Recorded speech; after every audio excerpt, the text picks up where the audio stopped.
여러분 안녕하세요. 3월 13일 여의도 펀드베이저TV 금주시장 전망 및 투자 전략 시작하도록 하겠습니다. 골치 아픈 주말이 지나가고 있습니다. 토요일 아침에 끝난 미국 주식시장을 보면 SVB라는 새로운 어떤 은행의 크레딧 리스크가 발생을 하면서 글로벌 시장에 도를 던지고 끝이 났는데, 다행히 주말이라는 완충작용, 생각을 할 수 있는 그런 완충작용의 날이 있었기 때문에 많은 사람들, 투자자들이 생각을 깊게 하고 과연 이게 호재인지 악재인지, 어떻게 전략을 짜야 되고 어떻게 투자 전략으로 접근을 해야 되는 건지 매우 복잡한 퀘스천을 던진 그러한 주말이 지나가고 있습니다. 저는 이제 개인적으로 이걸 심플하게 생각을 하자, 단순하게 생각을 하고 전략이라든지 그 다음에 뭔가 내 친구들에게 투자 전략을 줄 때 단순하게 생각해 줘야지, 이걸 복잡하게 이야기하면 아니다.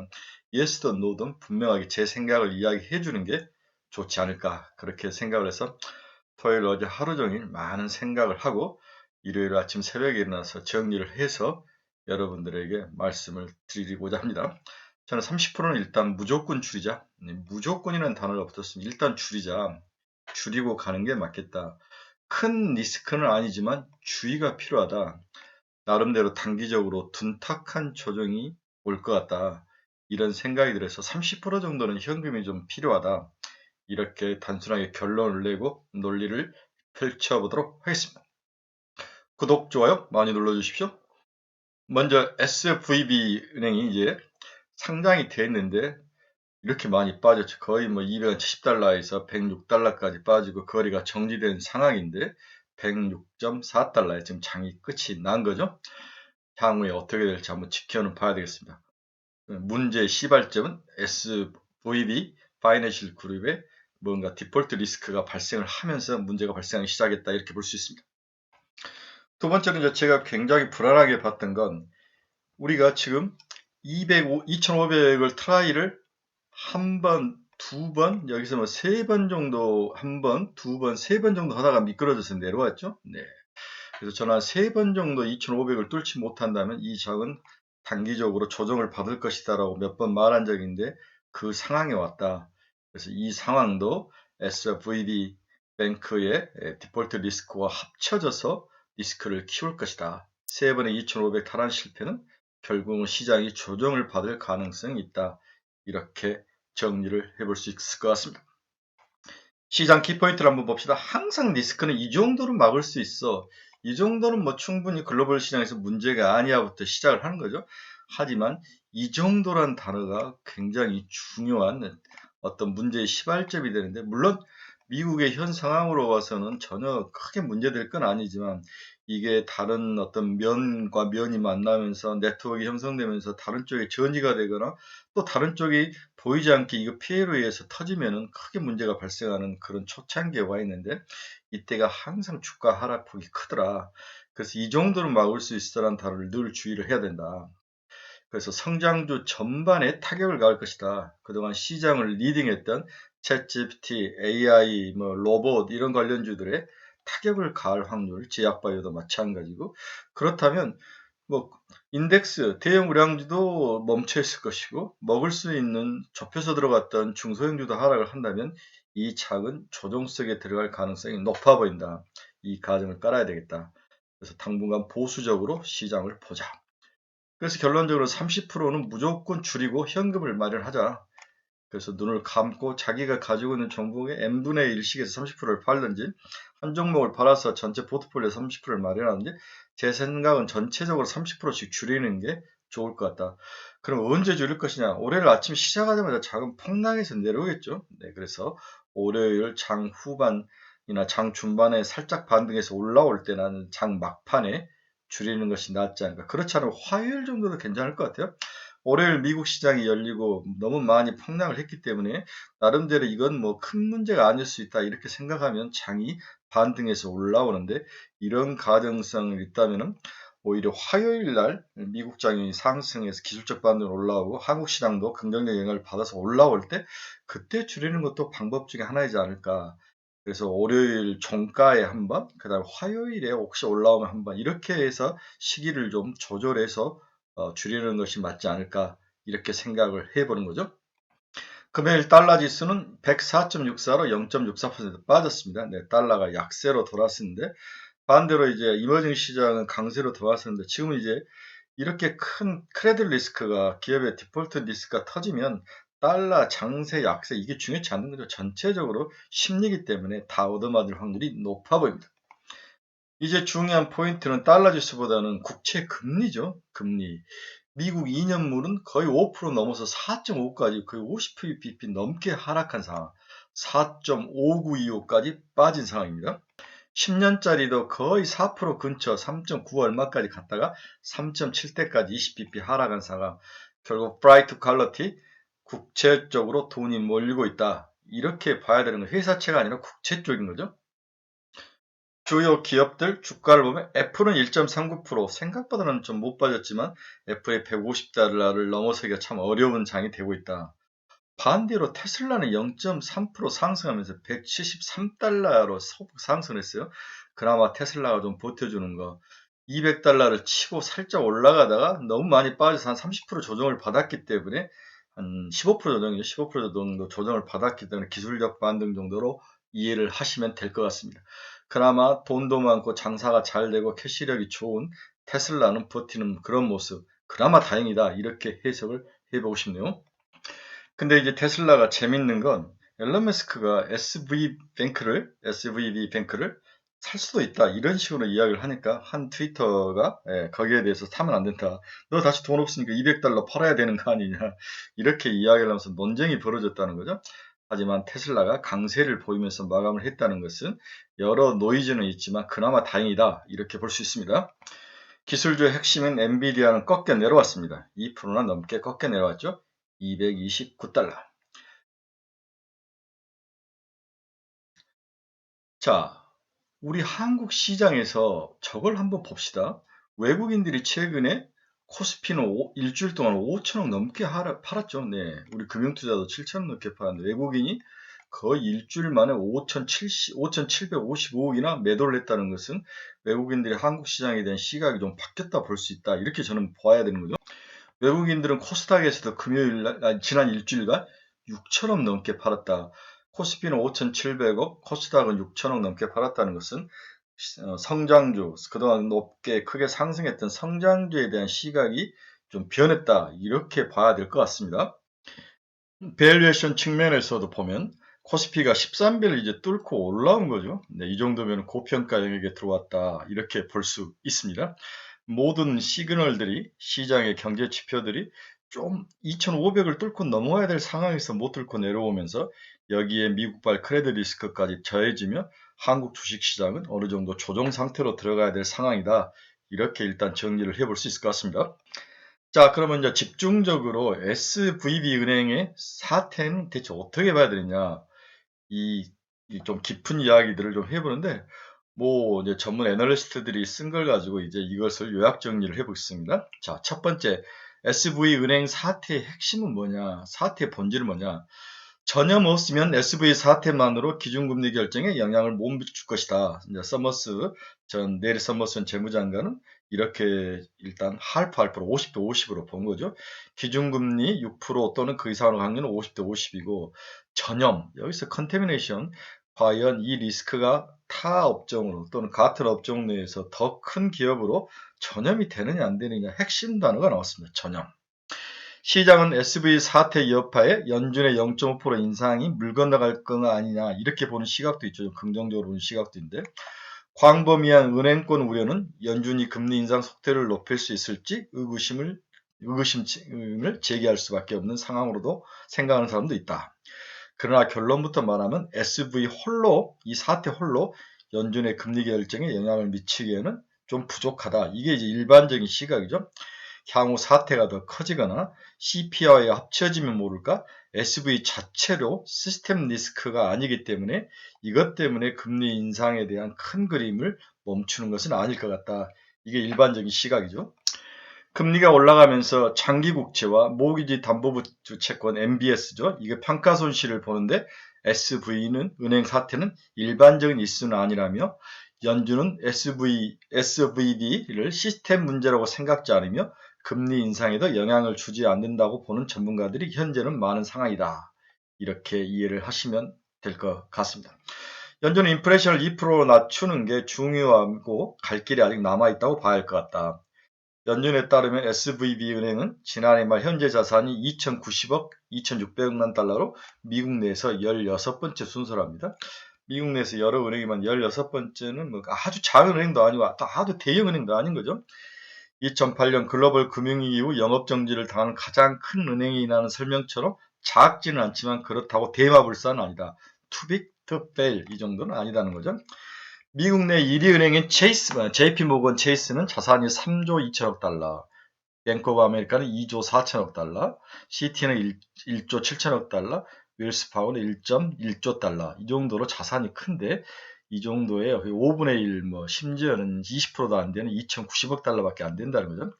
4대 은행은 조 달러 단위이고 자산이 12은행인 TD뱅크도 3,867억 달러로 SVB 은행보다는 2배 가까이 큰 상황이다. 이렇게 본다면 동은행의 SVB 은행에 대한 그 자산 크기나 이런 것들은 큰 문제는 아니다. 이렇게 해석을 해볼 수 있습니다. SVB는 지난해 상장한 기술과 바이오 기업과 44% 거래를 하고 있다. 바이오 기업과 기술 관련주와 44% 거래를 하죠. 미국 내 지점이 16개로 캘리포니아주에서 스타트업 위주로 거래한다는 한계성이 뚜렷한 그런 구조를 가지고 있는 은행이다. JP모건이 3.2조 달러, BOA가 2.4조 달러, CT가 1.7조 달러, 웰스파고가 1.7달러, US뱅크가 약 5,850억 달러, 2천억 달러니까 한 16위 정도니까 그렇게 큰 애는 아니라는 걸 보여주고 있죠. 보통 우리가 시스템 리스크 이런 단어를 많이 쓰는데 시스템 리스크가 있으려면 고객이 대규모이고 파산 시 지급 결정 문제가 생길 때 우리가 시스템 리스크라고 하는데 그 정도는 아니다라고 하거든요. 내리 서머스 전 재무장관은 SVB가 합리적인 방식으로 처리된다면 시스템 문제가 될 가능성은 없다고 본다. 연준이 기준금리를 6%나 그 이상으로 올릴 확률이 50% 이상으로 봐야 한다. SVB가 시스템 리스크라면 추가 금리 인상을 불가능하게 뒤집어 말하면 SV은행 영향력은 그 자체만으로도 제한적이라는 뜻으로 레리 서머스 장관은 해석을 한 거죠. SVB는 영업 방식이 다른 은행과 좀 달랐다고 그래요. 블룸버그에 따르면 보유자산 가운데 무려 절반이 넘는 50.9%를 국채와 기타 채권에 투자했다는 좀 안전하게 가려고 했던 것 같아요. 대출은 34.9%, 현금 7% 정도로 채권에 주로 몰빵을 쳐서 운행을 했던 그러한 은행이다 볼 수 있습니다. 채권 보유 비중이 비정상적으로 높다는 게 많은 전문가들이 문제로 지적을 하고 있습니다. 금리가 오르면 채권 가격이 빠지기 때문에 이제 리스크가 손실이 컸던 거죠. SVB는 채권을 포함한 투자자산이 총자산에서 차지한 비중이 57%인 구조로 금리 인상기에 아주 취약한 특징을 보여주고 있습니다. 미국 내 72개 주요 은행 가운데 비율이 42%를 넘는 곳은 한 곳도 없습니다. 채권액의 42% 이상 투자하는 은행이 없다는 거죠. SV은행은 특정 사업 문제라는 게 특정 사예요. 그러니까 일반적인 미국의 은행의 전체적인 제너럴한 문제가 아니라 특정 사에 국한된 그런 문제다. 이렇게 보는 게 본질에 가까운 판단이라고 보는 것 같습니다. 영업 정지 전 샌프란시스코에 있는 벤처 캐피탈 피어 VC를 비롯해 파운더스 펀드, 유니언 스퀘어 벤처 등 많은 곳들이 SVB에 돈을 빼라고 스타트 업체들에게 알렸다는 거죠. 야, 빨리 빼라. 이 은행들이 문제가 있다. 모건 스탠리는 SVB는 매우 특이한 사례다. 다른 은행은 그렇지 않다라고 분석을 하기도 했습니다. 그리고 그들은 은행 산업이 유동성 위기에 직면해 있다고 생각지 않는다. 이렇게 정리를 한 거죠. 일단은 미국 내부에서는 그렇게 큰 문제는 아니다. 전체 은행이 가지고 있는 그런 공통적인 문제는 아니다. 이렇게 정의를 하고 있습니다. 알리안츠 선임고문도 모든 은행이 그렇다는 것은 아니지만 미국 은행의 시스템은 견고하다. 다른 은행에서 전염 위험과 시스템적인 위협은 대차 대조표를 잘 관리하고 정책적 실수를 피함으로써 쉽게 낮출 수 있다고 말하면서 SV은행 케이스는 매우 독특한 경우다. 이렇게 잘라 말을 했습니다. 그래서 이렇게 절연이 된다면 이런 빅은행들과 이 문제는 그렇게까지 전이돼서 전염으로 가지는 않을 것이다. 이게 일반적인 현재 시각이라는 거죠. 근데 늘 문제는 처음에 다 어떤 문제가 발생했을 때 이건 큰 문제는 아니다. 이렇게 시작부터 시작하는 거죠. 그러나 막상 까보면 이게 다른 데 전이가 되고 또 다른 데 연관이 돼 있고 연쇄적으로 파산이 일어나고 이러한 위험도 있는 것들이 항상 리스크인데 그 사람들이 그 부분을 과연 어떻게 보는 거냐. 그리고 이게 정말 내부적으로 그런 것들이 연결이 돼 있는 거냐. 여기에 대해서 지금 어느 누구도 확신 있게 말을 할 수는 없다. 이렇게 봐야 될 것 같습니다. 자, 두 번째는 향후 SV은행 사태의 전망은 어떻게 될 것 같냐. 일단 내용을 까봤더니 다른 은행과 다른 채권의 주로 몰빵으로 운영을 하면서 문제가 발생을 했다라고 간단히 요약을 할 수 있는데 과연 SVB은행의 사태는 어떻게 전망이 되느냐. 이 부분도 중요하죠. 물론 앞으로 모든 문제가 다 해결될 것은 아니다. 앞으로에 나타날 위험을 예측해 보면 SVB와 비슷한 자산 구조를 가지고 있는 은행에 대해서 우려는 확산될 확률이 높고 자본력과 건전성이 취약한 지역은행의 뱅크런 가능성도 높아 보이고 주가 하락 같은 대형은행에 대한 막연한 불안감 지속 등이 이어질 수 있다. 특히 언론이나 올가에서 제2의 SVB로 지목되는 것은 뱅크런이 일어날 가능성이 높아 보인다는 거죠. 돈이 은행에서 빠져나가는 것은 뱅크런인데 FDIC는 미국 연방예금보험공사죠. 네, 연방예금보험공사가 SVB를 넘겨받게 되면서 이 은행에 대한 불확실성이 끝날 것임. 하지만 사람들이 SVB와 비슷한 자산 포트폴리오를 가진 은행에 대한 우려도 또 과연 끝내게 될지는 좀 지켜봐야 된다. 불확실하다. 이런 의견도 많다는 거죠. 뱅크런은 심리학적 측면이 매우 강하기 때문이다. 이 부분 굉장히 중요한 단어죠. 뱅크런은 심리학적인 측면이 강하다. 자네 옐런 재무장관은 이날 미국의 은행 시스템 견고하다 하면서도 일부 은행 상황을 매우 주의 깊게 관찰하고 있다. 몇몇 여주의 대상일 수도 있다는 의미를 몇몇 여주의 은행은 관심의 대상이 될 수도 있다. 이런 의미와 뉘앙스를 좀 남기며 말을 했습니다. 이제 세 번째 질문은 그럼 주식시장에서는 어떤 영향을 미칠 거냐. 주식시장에서는 저는 지속적인 변수로 나타날 것이다. 미 증시가 14일 SV 후속 상황을 봐야 될 것 같고 14일 CPI 발표가 있고 15일 또 PPI 발표 등 변수들이 줄지어 있다는 거죠. 정리를 해보면 SV 영업정지는 특수한 영업 형태가 금리 인상과 맞물린 결과이며 특수 사건에 가깝고 SVB 자체만으로는 시스템 리스크는 없으나 세 번째, 다른 지역은행으로 문제가 확산될 때는 금융시장 불안이 커질 수가 있다. 얘기가 달라진다. 이런 것으로 우리가 요약을 해볼 수 있죠. 실제 이날 대형 은행 가운데 JP모건 체이스, 웰스파워 같이 큰 은행들은 오히려 주가가 올랐죠. 반면 뱅크 오브 아메리카나 시티 같이 약간 뭔가 불안한 요소가 있는 은행들은 하락하는 좀 갈라서 세퍼레이트된 그런 모습이 나타났습니다. 현재 미국 대형 은행들이 보유한 채권 평가 손실이 6,200억 달러나 났으며 이것은 걱정스러운 하는 이들도 있는데 대형 은행들은 시간과 여유 자금이 있다. 그러니 큰 문제는 없다. 이렇게 이야기를 하고 있는 거죠. 계속 버티면 나중에 금리가 떨어질 수도 있기 때문에 굳이 먼저 팔 필요가 없다. 그리고 시장에서 이미 금리가 추가로 하락으로 작동을 하고 있는 거죠. 앞에서 제가 금리 하락한 모습 보여드렸죠. 정말 돈 많은 부자들은 집값이 떨어져도 당장 팔 이유가 없는 것처럼 비슷한 케이스다. 그러나 앞서 설명드린 지역 및 중소형 은행들의 불안감은 지속적으로 이어지고 있다고 볼 수 있습니다. 그나마 최악에서 회복됐지만 퍼스트 리퍼블릭 뱅크는 14%나 하락했고 팩웨스트 뱅크 오브 코퍼레이션 37%, 왑와퍼 거래가 많은 시그니처 뱅크는 22.87%나 하락을 하면서 각 은행별로 천차만별적인 모습이 나타나는데 뭔가 불안한 모습을 가진 은행들은 여지없이 주가가 하락하는 모습이 나타나더라. 이렇게 볼 수 있네요. 시장은 일단 대형 은행은 2008년 금융위기 이후 경제 침체에 더 잘 견디기 때문에 지역은행과는 상황이 다르다. 이렇게 해석을 할 수 있는 거죠. SVB은행은 SVB만의 특수한 상황이다. 하지만 다른 지역은행들도 영향을 받을 수 있다고 생각을 한다고 보는 그런 원칙농전 이야기가 대세를 형성을 하고 있다. 이렇게 볼 수 있습니다. 그래서 앞으로 핵심은 불안감이 다른 지역은행으로 번지느냐 이 여부에 달려있는 거죠. 지역은행사에 뱅크런이 발생을 하거나 계속 문제가 커지면 전국 단위 대형은행들도 안심을 할 수 없기 때문입니다. FDIC, 미국 연방예금보험공사가 전격적으로 SVB 은행을 영업정지시킨 것도 불안감이 더 퍼지는 것을 빠르게 미리 사전에 차단하기 위한 그런 조치로 해석을 해볼 수 있습니다. 벤처 관련 주식들은 주가 하락이 지속적으로 이어질 것이다. 이것은 어쩔 수 없는 그런 상황이다. 경기가 둔화하는 와중에 은행들의 어려움이 확산된다면 기업들은 직접적인 타격을 입을 수도 있다는 것이 매우 중요하다.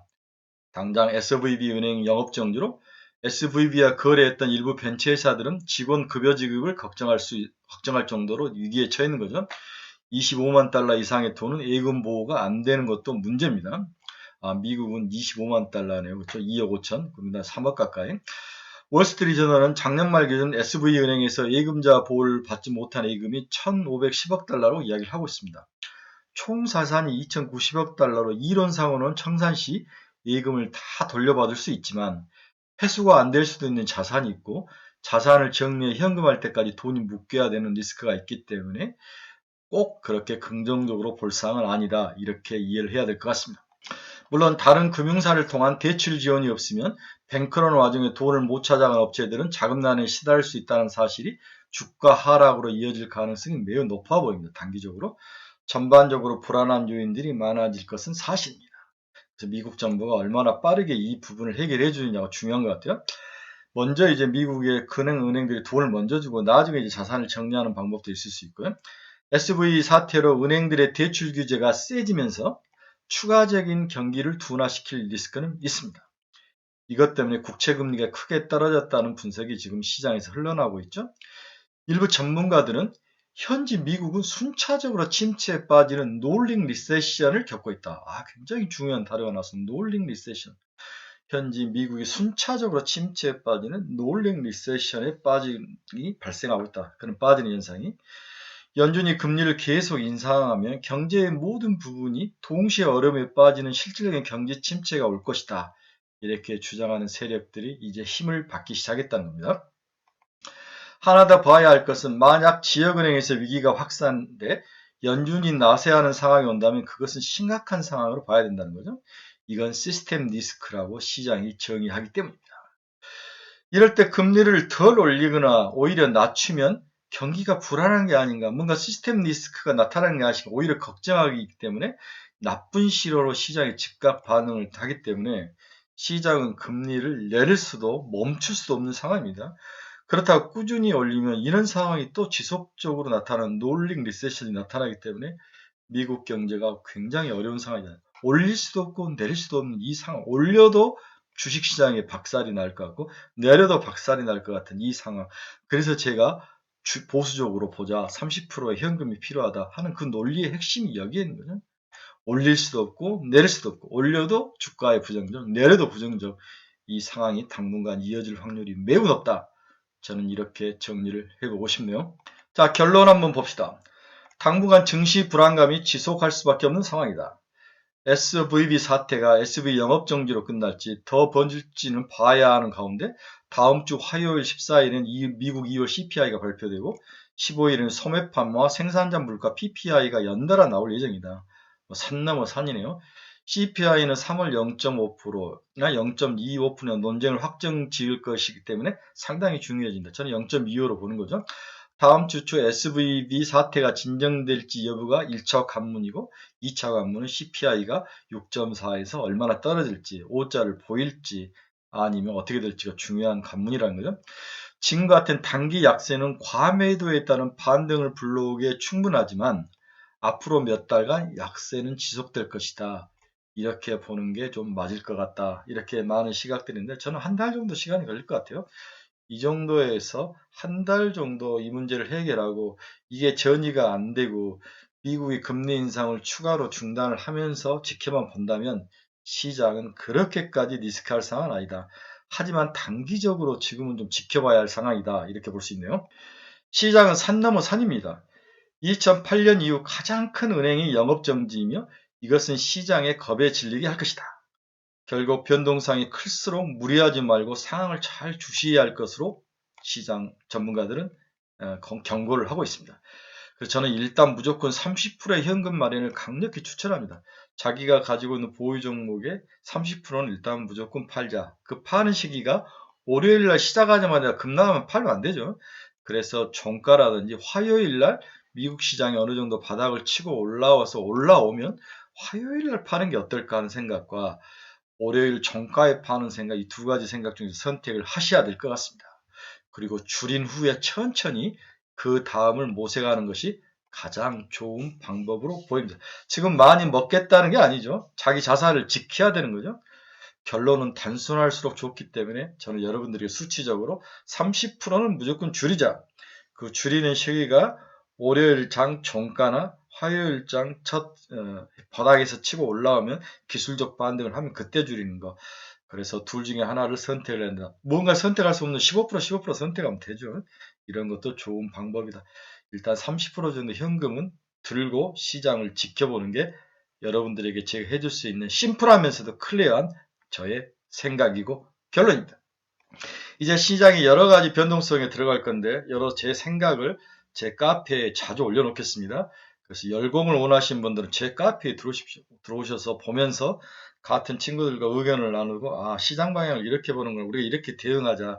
종목 대응, 시장 대응 이러한 것들을 함께 볼 수 있는 좋은 카페입니다. 유료니까 여러분들 많이 들어오셔서 한번 같이 열공을 하시기 바랍니다. 강력히 추천합니다.